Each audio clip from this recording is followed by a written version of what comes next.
You didn't even have your beer ready before we started recording. You're right. That's the state we were in. I finished the beer that I was drank, but while waiting for you.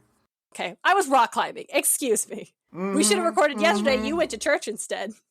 You were in a closet yesterday. It was going to have good sound quality. I prepared. I brought my computer to Skylar's. Okay.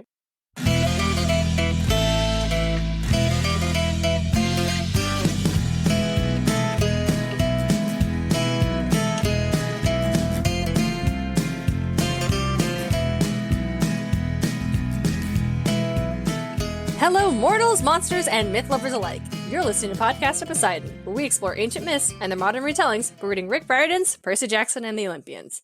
This is Chapter 6, The Oracle of Delphi. I'm your co-host, on loan from the Hunters of Artemis, Darien Smartt. Joining me is my host and brother, hailing from Cabin 5, DJ. For those of you who don't know, Cabin 5 is Ares, the god of war. He's just kind of cool.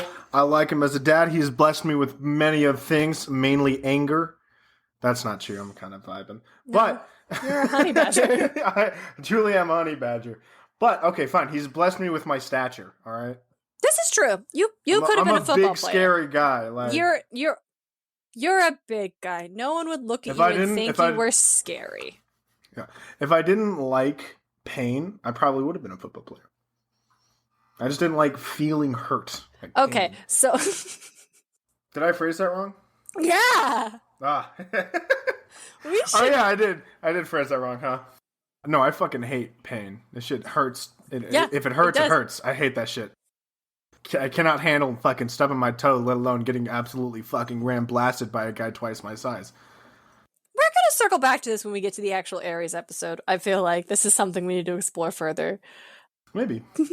But for now, let's talk about oracles. Woo! So DJ... Let's do a refresh, please, for me and for our listeners. What's the deal with the Oracle of Delphi in the Percy Jackson books? Just in Lightning Thief. In Lightning Thief, and honestly all the other ones, she doesn't really change up until Last Olympian. Mm-hmm. She's just a fucking corpse. Just a corpse that's been like mummified, just vibing in the attic of the big house. Like with a hippie corpse, right? Talking about skeletons in your closet, am I right? Mummies in the attic. Pretty much. I love that Magic Treehouse book. Anytime someone's like, you get a quest, you have to go up to the Oracle of Delphi, and she spits green smoke at you, and slays down the fat rhymes, and then just talks about it. Doesn't really talk about it, but... No, she just slaps down those fat rhymes, and then you have to talk about it. And then you gotta figure that shit out. You gotta figure it the fuck out. Confusing as hell. Now, DJ, what do you know about the Oracle of Delphi in context of ancient Greece and Greek mythology? I know that she was one of the most trusted advisors, even if like, yeah, maybe there were gods, speaking to her. Maybe she was high all the time and speaking out her ass. Like, which one's more?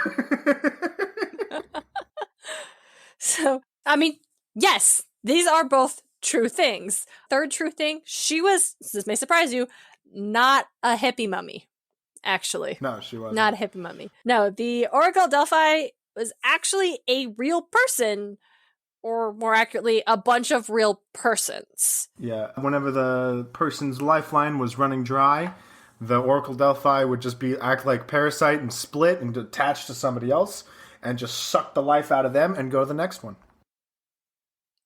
What? I don't know what to tell you. That's what I got from the... No, okay, so this is your episode now. You're going to tell me, or you've taken control. So please elaborate. Where does the Oracle of Delphi get their powers? The gods. Which god specifically? It's Apollo, isn't it? It is Apollo, yeah, but why are you asking me? This is your episode now. Parasite Man? Oh, I didn't realize I was the Oracle of Delphi all of a sudden. Why are you consulting me about shit that you... Come on, we know how things go. I have nothing planned for this episode. Great. All right, well, fortunately, I do have many, many notes. So, the Oracle of Delphi was headquartered in the city-state of Delphi. which was, again, a real place. It was considered to be the center of the world. Maybe that was a little bit inaccurate, but in Greek mythology, Zeus released 2 eagles, and one flies to the east and one flies to the west, and where they meet up was obviously going to be the midpoint of their orbit, their rotation, and that was Delphi. Now, this is assuming that one eagle didn't slack off a little bit, or one eagle wasn't trying to show off for Zeus and flew extra hard, but it's the midpoint. Also, happened to be outside or in the same location where Apollo killed the Python, which is just a big ass snake. Just a big ass snake. But this is not Apollo's episode, so we're not going to talk about that. He gets it next 3 books from now, 2 books from now. Someday. Maybe we'll just skip him until we get to the Trials of Apollo. I don't know. Yeah, right? There's a lot to talk about there. The Oracle of Delphi. Well, the Oracle of Apollo specifically. Like, that's where she was supposed to get her prophecies from. They were gifted to her from Apollo, who was the god of prophecy. She was obviously a priestess of Apollo, or the Pythia, which obviously comes from Python, which comes from Apollo and the snake, which we're not going to talk about. Basically, if you lived in Greece you... Do you want this to be your episode? What? What? I didn't say that. I was just commenting on Apollo fucking a snake. I don't think that's what I said. I probably misunderstood you.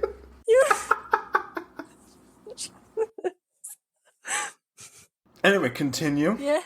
Basically, if you're in Greece and you had an important decision to make, you would go talk to the Oracle, who was only available one time a year. Literally, I think, during a festival. Which meant there was a line. So all the myths where the Greek hero just rolls up and talks to the Oracle, either they had really, really great timing, or maybe if you were important enough, the Oracle would see you upon request. I feel like it's if you're important enough, the Oracle does it. Because yeah, that sounds right. Leonidas, if you're a farmer, King of Sparta fucking consulted with the Oracle before he went to war. Yeah. So, if you're just, a farmer and you need to know if it's going to flood or drought or something this year so you can plan your crops so your family doesn't die, you're shit out of luck. I'm sorry to tell you, man. You have to come back once a year, and hopefully that line isn't as long as it's going to be. Gotta line up, 3 days in advance, like you're trying to get that PS5. Yeah, you gotta get in line. Or online pre-orders. Yeah, there's that. You have to get a bot. I don't know. What would be an ancient Greek bot? I'm just like a spirit. Yeah, they're called Automatons. Daedalus fucking made them. Yep, exactly. There it is. Or you get to be a Greek king, and you need to know if your unborn child might murder you. Well, you could probably just go talk to the Oracle whenever you feel like it. Yeah.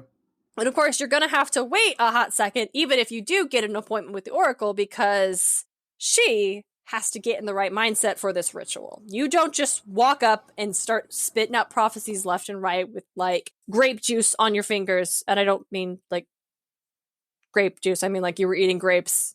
It's Greek. Did that come across? I don't think so. Oh, well. I tried. It's whatever.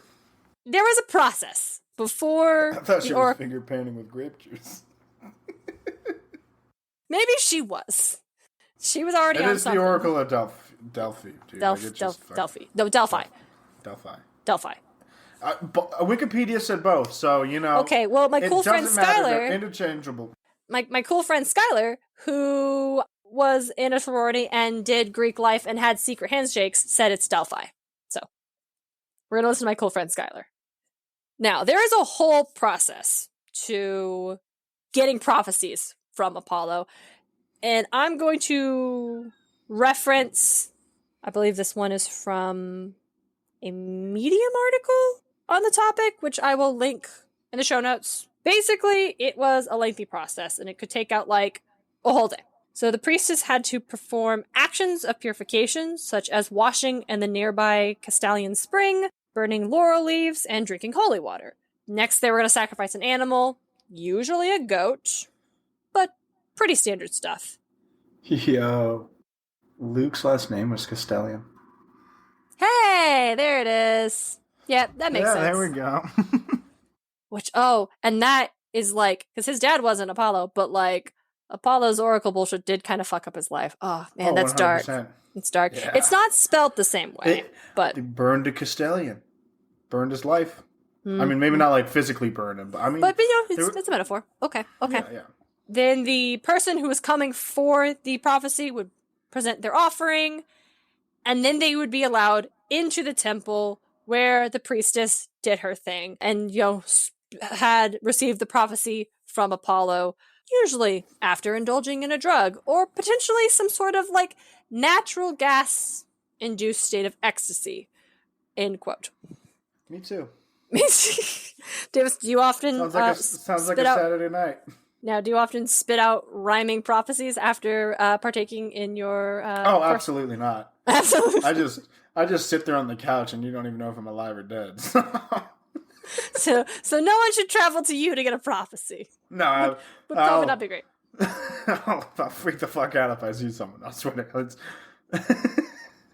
Much like in Percy Jackson, the prophecies of Greek mythology were often used to drive these plots forward. How do we act? There is Hera's being a bitch. The gods are angry. There is a monster. I don't know what to do.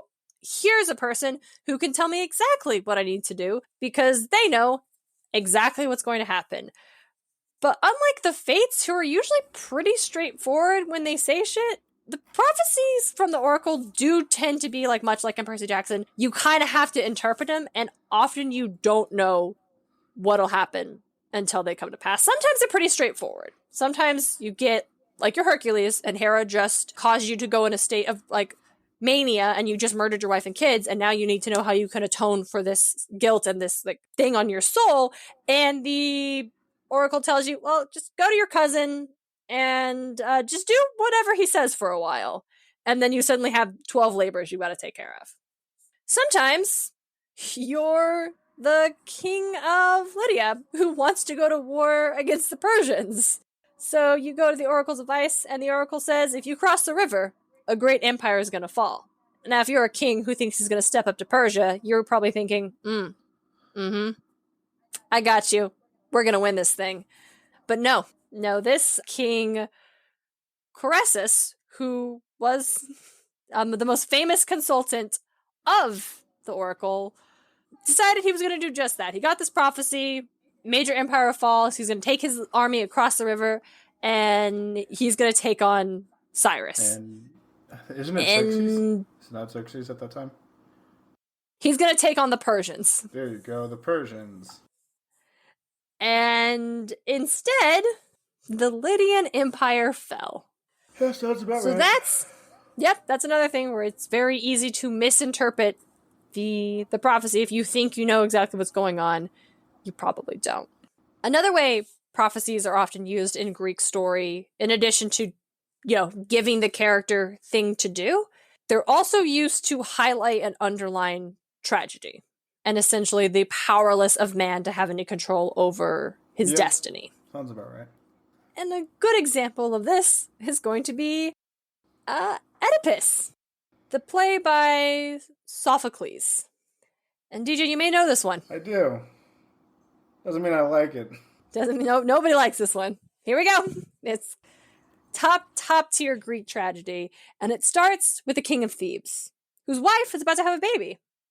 And the Oracle of Delphi shows up and is like, listen, you're going to be slain by your son's hand. And instead of just pledging to be a cool, supportive dad who, would never have to be killed by his son, or maybe gets super sick and is dying and cannot be healed, and his son helps put him out of his misery, even though it's a great pain, something like that. Yeah. He leaves the newborn baby on a mountain. And then we smash cut to a few decades later, and the king is killed while traveling on the road, but nobody really has time to deal with that because there is a Sphinx attacking Thebes. The Sphinx. The Sphinx. But good news, some guy named Oedipus rolls up and just takes care of the problem. Because he was in town. Why not? He's there. He also killed his Everyone's dad. like, okay, well, thanks for giving away the end of this story, Davis. You just said the king of Thebes died. Yeah. Slain by his son's hand. I mean, okay, come on. Come on. No, that story says that the baby was picked up and named Oedipus. You cannot skip that shit. I can skip what I want. This podcast is about retelling stories to make them better. That doesn't mean it's better. This story sucks. This story is uncomfortable through and through. I don't appreciate the energy you're bringing to this podcast. So, yes, we find out later that Oedipus was the one that killed the king because the king was being an asshole and attacked Oedipus while he was on the road, so Oedipus took him down. All right. There's that. Now, Oedipus also gets to marry the recently widowed queen because, we need a new king. This guy killed his face. Awesome. Then we find out that Oedipus left his home because he had received a prophecy from the Oracle of Delphi, letting him know that he was going to kill his father, marry his mother, and also go blind. Yeah. And then when everybody realizes that Oedipus was the one that killed the king, oh shit, you're the baby, you're the son. Oh my god, they already had a couple of kids. It's terrible. Oedipus blinds himself. Yeah. Oedipus, everybody. If you like that story, Oedipus, Greek tragedy. I mean, it's all right. But I saw a joke about I can't even remember what guy called it. The Oedipus complex, where every dude wants to fuck his mom. Yeah, that's Freud. Yeah. I saw a joke where it's like Oedipus looking down was like, dude, I gouged my eyes out when I found out I fucked my mom. Yeah. I don't know why we keep teaching Freud in college level classes like he has any fucking merit to bring to the table. I've had to deal with him in my psychology class on childhood development, in my Authors of American Literature class we're talking about his like psychoanalysis, and he even showed up in my theology class. Oh jeez. When discussing the various arguments against the existence of God. I guess you could talk about the Oedipus complex being psychology. Yeah, I mean, here's what's wild, though. Like, we talk about it as, like, he was a famous psychologist, he had a lot of theories. Like, that's fine to discuss in the historical context, but they are never followed up with, but also it was kind of all creepy bullshit, and nobody subscribes to this anymore, and I don't know why we put this in our psychology book. Yeah. Or why we're treating this as if... tradition? What the fuck? Motherfucker. Yeah, it's not the best. But Oedipus and many of other stories like that involve a prophecy usually are tragic because it was the actions of the individuals trying to avoid the prophecy that make this tragedy come true in the first place. Like, if the king hadn't abandoned the baby on the mountain, he wouldn't have grown up not knowing who his parents were and then accidentally killed his dad. Like, if Oedipus hadn't left home to avoid the thing, he wouldn't have killed the king and then married the queen. Like, it does tie into this idea that the Greeks had, where we talked about during the Fates episode, where there is no free will. What will be, and every decision you make is just going to bring you to this predetermined destiny. For good or for ill, it doesn't matter. This is what's going to happen. Yep. And so we kind of see that a lot when prophecies show up in modern media, in that... Well, not a lot. I think there Before are... we get too far, let's talk about the prophecy that showed up in Lightning Thief. Oh my god, that's a great idea. That definitely sounded like you're about to segue into, and here's it from our sponsor. And I'm like, Davis, we don't have sponsors. No, that's great. If you want to sponsor us, you should totally get on that. Email us or tweet at us. Like, we'll fucking... I got a business plan. But we need more downloads, and then we can get sponsors. Okay. You're never too early for sponsors. So this is great. Yeah, so... Moving on, back to the topic at hand. The prophecy from Percy Jackson's and the Olympians. Yeah, the prophecy from the mummy. Prophecy from the mummy in 70s getup. The hippie mummy. Hippie mummy. It is, you shall go west and face the god who is turned. You shall find what was stolen and see it safely returned. You shall be betrayed by one who calls you friend, and you shall fail to save what matters most in the end. Now that shit... It's a good prophecy. It's a great prophecy. Obviously, nobody knows what the fuck it meant when it first came out. No. Absolutely not. Everyone thought they knew. Everyone was like, the god who's turned, that's gotta be Hades. Gotta be Hades. The stolen seed safe returned. Obviously, we're going to return the lightning bolt. I mean, yeah. Yeah, but also the helm. And betrayed by one who calls you friend. Who's going to betray me, dude? I'm fucking son of that the was sea like god. The hang up. Let's go. Yeah. Woo! We talked about this a lot in the Lightning Thief episode. But yeah, it is a great prophecy. And here's a fun fact. Way more useful than the prophecy that Perseus of Greek mythology receives when he's going to go fight Medusa. When OG Perseus rolls up and talks to the Oracle of Delphi, this is the prophecy he gets. Seek the land where men eat not Demeter's golden grain, but only acorns. What the fuck does that mean, Oracle of Delphi? What? Yeah. So, well, apparently there's this place called Dodona, and the people there make bread out of acorns. So Perseus goes there. But they actually couldn't give him any directions to Medusa's place anyway. Which is fine, because then Athena and Apollo have gotten involved, or maybe it was Hermes have gotten involved. Athena has gotten involved at that point, and that everything works out for Perseus. But yeah, the prophecy that our boy Percy Jackson got, way more useful. Oh yeah, way more useful. Yeah. Like, not helpful. They could have asked, just where does Medusa live? But no, in a rhyme. Was she baking bread out of acorns? Maybe. No.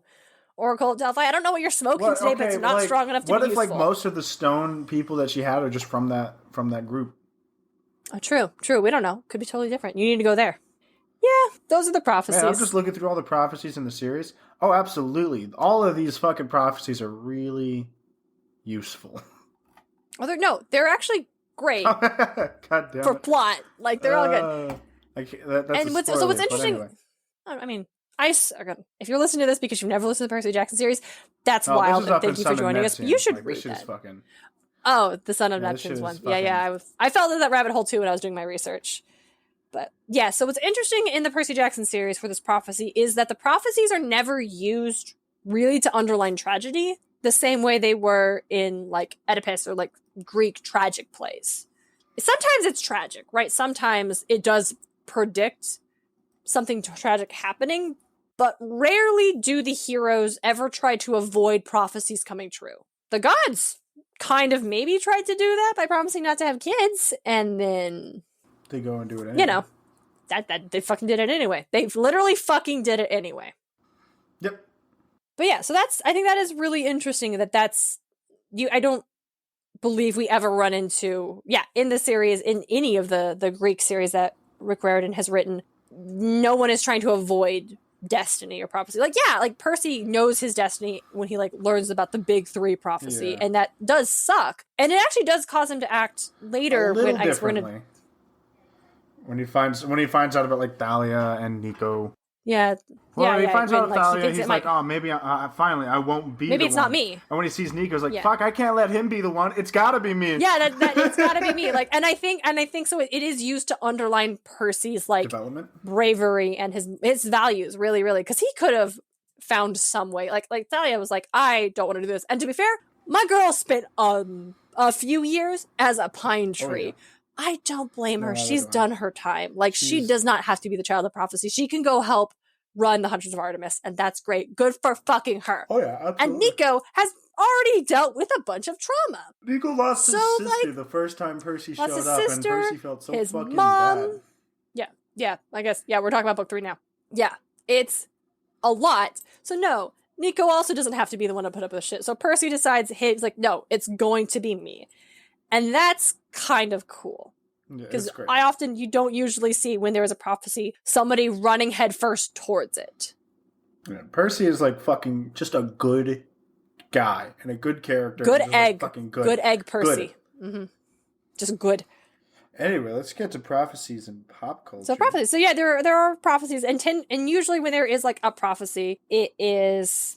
Well, I think like what we just about Percy, like, it is unavoidable. The hero might be trying to run away from it. They might be trying to avoid it or whatever. In the Lord of the Rings series, there is a prophecy called the Riddle of Strider. And it goes like this.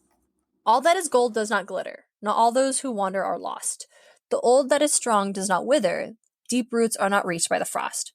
From the ashes as fire shall be woken. A light from the shadows shall spring. Renewed shall a blade be broken. The crownless shall again be king. Do you think the start of that was inspired by Smash Mouth's All-Star? Oh, I know it was. All that glitters is gold. Tolkien was just so he fucking hated that line. He's like, all that glitters is not gold. yeah. He was a huge hang-up on it, yep. But so this poem is specifically, like I said, referring to Aragorn and the fact that he's going to come back and be the king and reclaim the throne and, like, help lead this, like, era of man. Of course, Aragorn really doesn't want to do that. We see he super doesn't want to do that. He doesn't think he's capable of doing that. He does spend a bit of time kind of running away from his destiny. Also, I don't know how the line, not all those who wander are lost, got, like, scooped out of this Lord of the Rings poem and, like, slapped on, like, every hippie granola backpacker notebook you've ever seen at a thrift market. But it drives my friend Kate a little crazy when she sees it, because she's like, no, because it's not about, oh, you could wander, but whatever. It's literally specifically about Aragorn. Yeah. He wanders, but he is not lost. Like, it's not about it's a prophecy. It's referring to one dude, and it drives her up a fucking wall. But it's fascinating. But yeah, it's like that. Another way we see prophecy used in both like Percy Jackson and in like other media is kind of like the big three prophecy. The prophecy about how like the child of the big three who will turn 16 will do all these things. Oh, they don't stop having kids because of the prophecy. They stop having kids because of World War II. I don't know why I said that earlier. I knew that. Well, like, the prophecy came after World War II. After World War II. And so, like, at the time that the prophecy probably came out, like, yeah, that kind of sucks, because, like, we don't want a child deciding our fate, and so... The Great Prophecy is what this one is called. So it's not revealed until the last book, which is, like, another theme used, where we know there is a prophecy, we know it kind of exists, but it is not revealed. We see this in... Like, oh, so here's the Great Prophecy. I'm just going to read it. A half-blood of the eldest gods shall reach 16 against all odds, and see the world in endless sleep. The hero's soul cursed blade shall reap. A single choice shall end his days, Olympus to preserve or raise. And so, right, yeah, you're right. The big three are like, we should stop having kids because we don't want some, like, fucking half-blood destroying all of Olympus. Yeah. And it's fucking hilarious. Like, against all odds is so fucking true, because literally everyone's out to get Percy.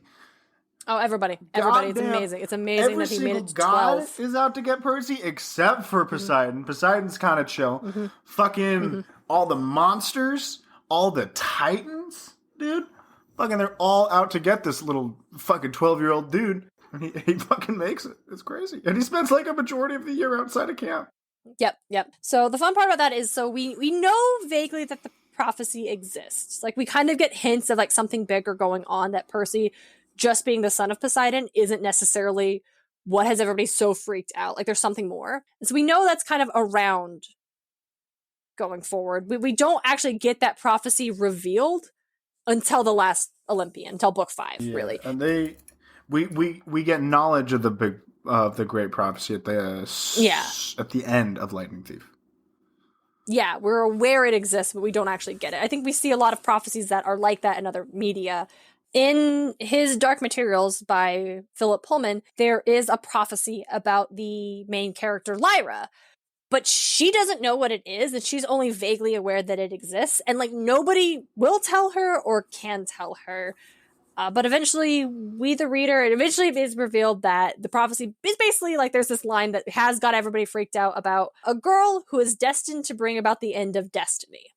Whoa. And then that explains why everybody's, like, maybe being, like, weird about Lyra. You also see this in Harry Potter. There is that prophecy, the one with the power to vanquish the Dark Lord approaches. Born to those who have thrice defied him, born as the 7th month dies. And the Dark Lord will mark him as his equal, but he of the power of the Dark Lord knows not. And neither must die at the hand of the other, for neither can live while the other survives. The one with the power to vanquish the Dark Lord will be born as the 7th month dies. It's kind of a sloppy prophecy. Not as good as hippie mummy prophecies, I think. Kind of a sloppy prophecy, it feels like. Sloppy prophecies, kind of all over the place. Why it's you all don't over need to the place, repeat but it's like on the nose too. Like, it's so on the nose. It is. But this is another one that, so Harry doesn't know the prophecy for a really long time. Eventually we learn about it, but it is like, this is why everybody's like, whoa, this kid. Well, also because he was a baby and didn't get murdered by like fucking super Nazi, whatever. Yeah.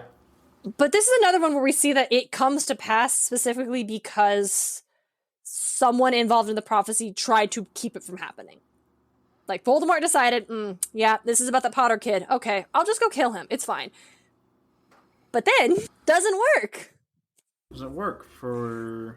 Well, it doesn't work because, and here's something that I hear a lot of, like, I listen to a lot of, like, great Harry Potter podcasts. They're super fun. But, like, one thing that annoys me is, like, how people get hung up on the fact that, like, Harry was protected because Lily sacrificed herself to, like, try to save him. And the argument is, like, well, surely other people have done that. Why did it only work for Harry? And the answer, which is kind of obvious, it annoys me that people don't pick up on it, is because Lily literally didn't have to die. Voldemort gave her the opportunity to get out of the way. He told her to get out of the way. Like most people who try to stand in the way for Voldemort, it doesn't matter. He'll happily kill you and then the person he wanted to kill. Lily had a choice. She literally could have walked away. Voldemort promised fucking fuckboy incel Snape that he's like, okay, I'll spare Lily. That's a great way to fucking... No, it's true. It's absolutely true. He's a fucking piece of shit. This is not a Harry Potter podcast, but we're talking about the prophecy. So, again, because Voldemort... Promised Snape. He promised Snape he wouldn't kill Lily. He gave Lily the chance to leave, and Lily's like, no. Like, no, I'm going to do everything I can. Even if I can't do anything, I'll do everything I can. And so Voldemort's like, fine, and he kills her. And then, because that casts, magic, because it was a broken vow, it was a sacrifice, Harry is protected. And so then he dies. And then he does mark Harry with the lightning bolt scar as the equal. Harry has that power. That's what all of that is. And it never would have happened if Voldemort did not try to prevent the prophecy from happening. Yeah. Another example I'd like to talk about for that one real quick, which pisses me off to no end. I actually hate it when characters know their future and then make it happen because they tried so hard to stop it. And I blame Merlin for this. I blame BBC's Merlin for me having this deep-seated fucking hatred for this, trope. Because that goddamn John Hurt dragon knew the future and would often just tell Merlin, oh, you should do this, or you can't do this. But, specifically about Mordred. Mordred shows up in season 1 as, this little baby druid boy, and the king is gonna kill him, but, of course, Arthur and Morgana are like, no, what? This is bullshit. We're going to save the kid. And, Merlin's supposed to come help them. And then the dragon says, no, you can't. You can't help him because that child is destined to grow up and, kill Arthur. And then in the episode, they do save him and you find out that he's Mordred. And it's like, oh, no, it's Mordred. What? But then Mordred shows up later as an adult and he's great and he's loyal to Arthur and he does have magic and it's fine. But, because Merlin knows this shit, smash cut to, several times later and Mordred is, deadly injured.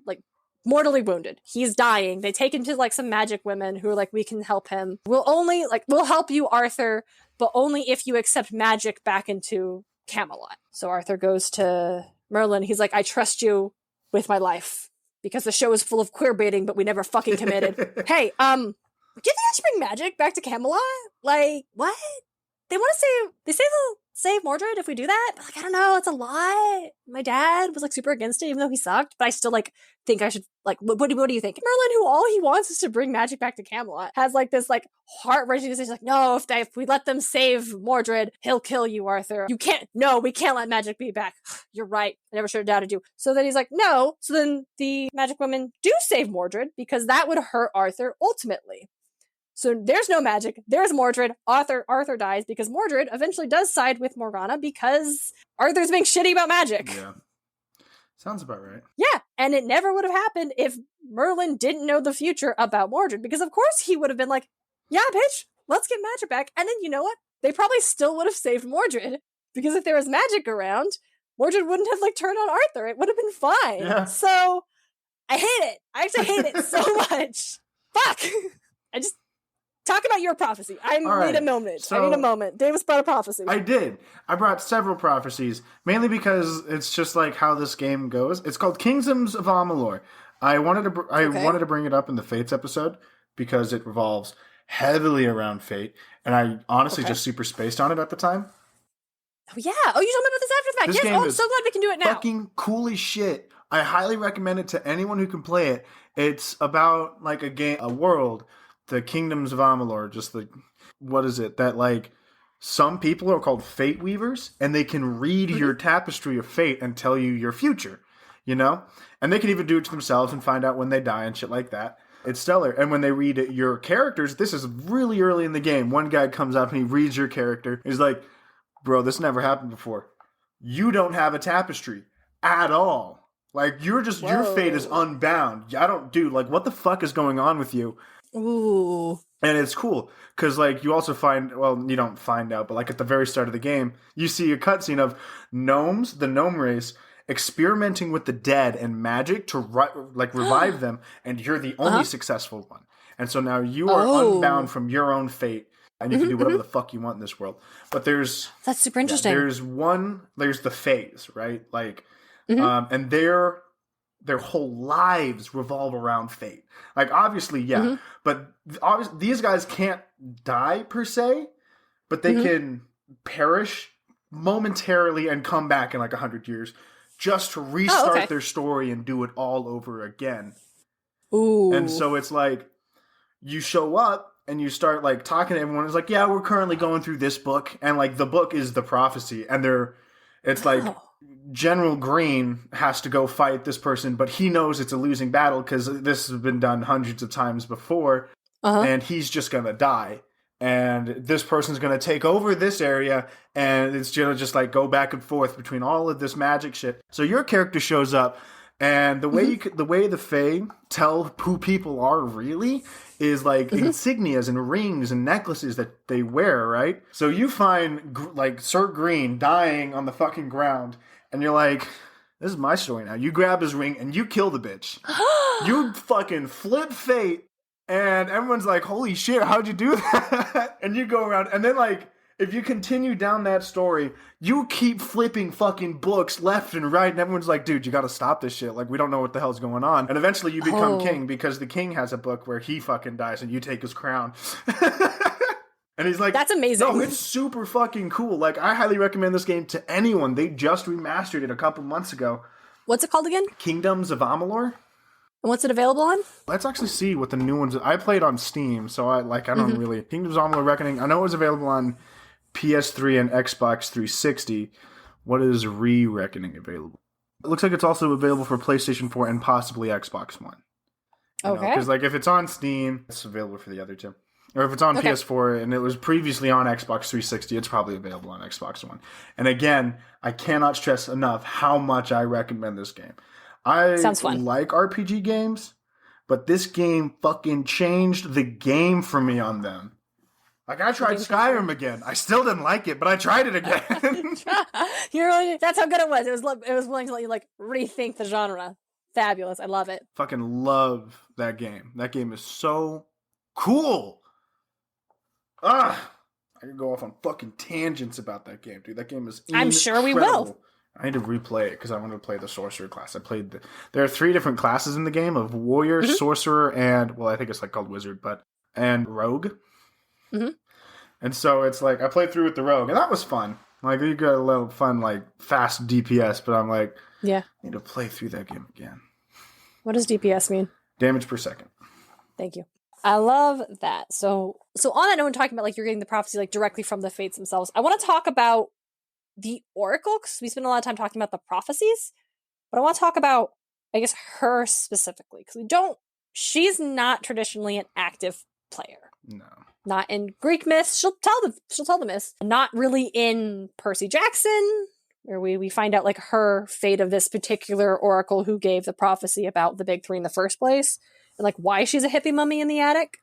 Yeah, we figured that out at that last Olympian. So it's interesting because and of course like the Greeks aren't the first one to have prophecies, and so when a prophecy is being like it's not necessarily remixing Greek fates. Just like how when characters are prophetic, it's usually not necessarily.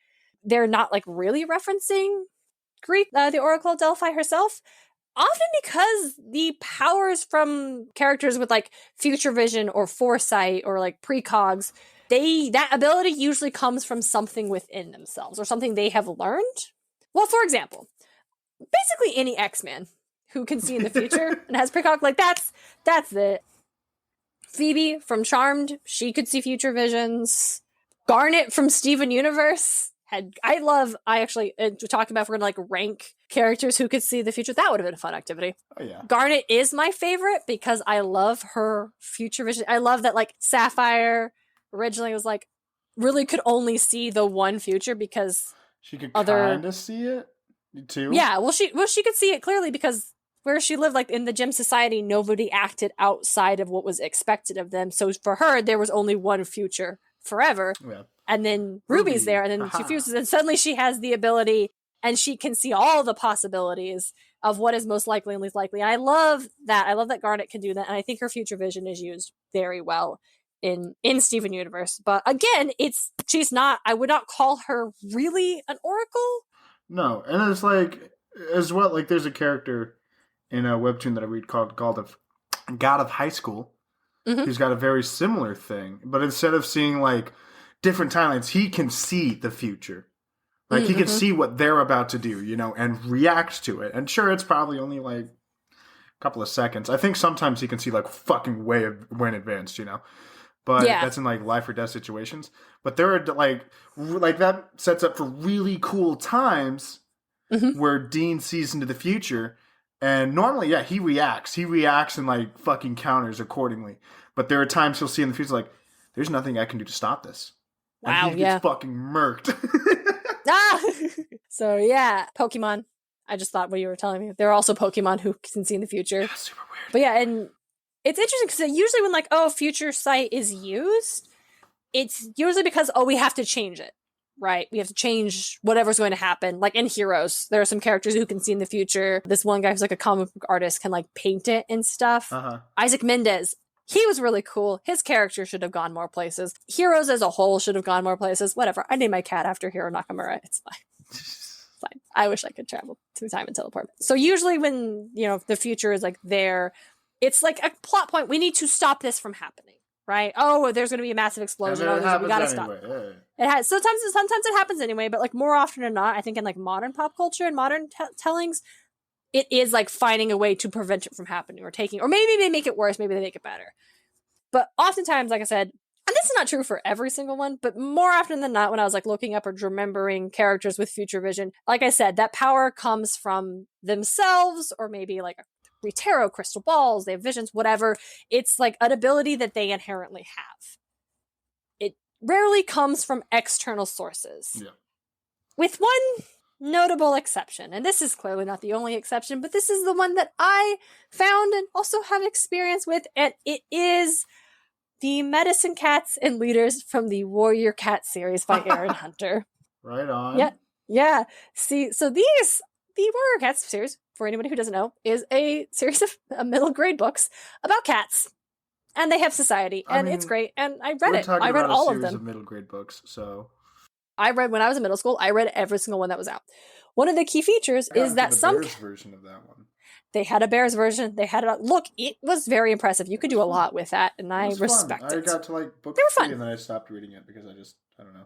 It's fun. It's been showing up on my Instagram discoveries recently because I think I follow one artist who did one art of the characters, and I did like it because I'm like, oh shit, is that Firestar? Wow, throwback. And now Instagram's like, you want to see Warrior Cat stuff? And I'm like, I really don't. No, I do. Let's fucking go, Instagram. No, because I don't understand what's happening. Who are these people? Yeah. Who are these cats? Has it continued? Yes. Holy shit. Yeah. It's still going on. Yeah. Okay, so some of the cats have the ability to see into the future. The medicine cats, that's kind of their whole thing. Some of the leaders, there's literally prophecies that they have received that they receive from their ancestors, these like deceased cats. They are called the Star Clan, and they are the ones that give these cats these prophecies, these prophetic visions. And I'm not saying it's like Apollo and the Oracle of Delphi, but that is exactly what I'm saying. Very similar. Yep. And that's I think the end of the episode. DJ, oh, fuck, man, I gotta talk about one of my favorite games of all time. It's in my top 5 for sure. Perfect. We'll definitely talk more about games. Again, we have a whole episode where we're going to just talk about the underworld in video games. Hell yeah. Gonna be exciting. DJ, do you have any prophecies for our wonderful, lovely listeners? No. I was gonna do something like stupid Mars did in Son of Neptune, but I just couldn't fucking think of anything. Oh yeah, I forgot about that. Here's a fucking prophecy for you. Here's a prophecy. It's 3 lines. It doesn't rhyme, and it's very straightforward. And if you got a problem with it, I don't give a shit. Well, I have a prophecy. I predict that our listeners will tell their friends about us. Hopefully. That they'll tell a family member, that they'll tell a friend, that they'll just mention it in that Facebook group where they usually post Baby Yoda memes. But sometimes someone just happened to talk about the future, what's going to happen. And they're like, hey, this is relevant. Hey, I just listened to this episode of a podcast. It'll be great. Just spread the word, please. We need the word. We need it. We need the publicity. You want us to get sponsors, don't we? No. Do you want us to be fucking corporate shills? Because I'll do it. I'll be a corporate shill. Staples, hit me up. You can't reference a joke I'm going to cut. Thank you all again for spending another episode with us. We've had a lot of fun. And until next time, don't be like Zeus. Don't be like Zeus. Podcast of Poseidon is created, produced, and hosted by Darien and DJ Smartt. It's edited by Darien Smartt. Our music is Athens Festival by Martin Hain. Our cover art is by Audrey Miller. Find her on Instagram at bombshellnutshellart. Coming out with us on Instagram and Twitter at Podcast of Poseidon. Find all our episodes and episode transcripts at podcastofposeidon.com. Thanks for listening.